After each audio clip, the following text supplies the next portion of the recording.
bead using the SlipStitch method, you need to thread up your beads ready before you cast on.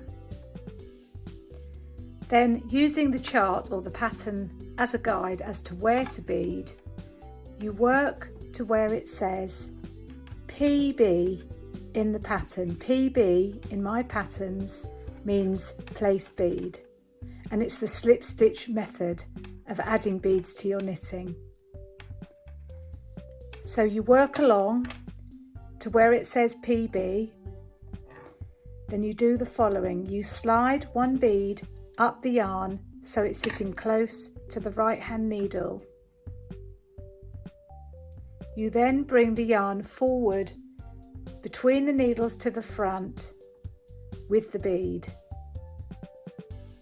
You slip the next stitch as if you were purling, and then you take the yarn back, leaving the bead in front of the slipped stitch. This is the next stitch after the bead, and when you work the next stitch, just pull firmly on the yarn and you will see that the strand that the bead is sitting on pulls tight so that the bead then sits neatly across the stitch. Work to where you need to place another bead and you repeat the same process.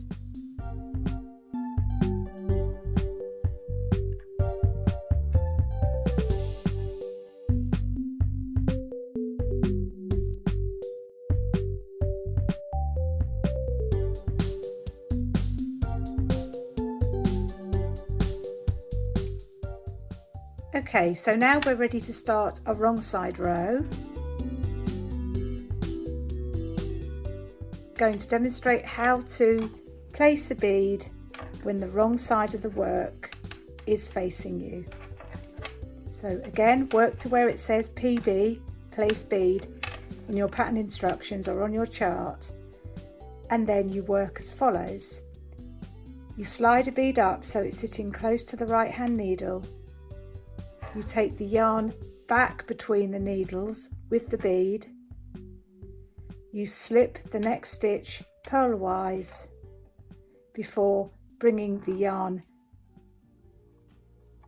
towards you again between the needles, but leaving the bead on the right side of the work, which is facing away from you. This is the next stitch I'm purling after the bead, and I pull tightly like I did on the right side row to make sure that the bead is sitting neat. Then you work until you need to place another bead.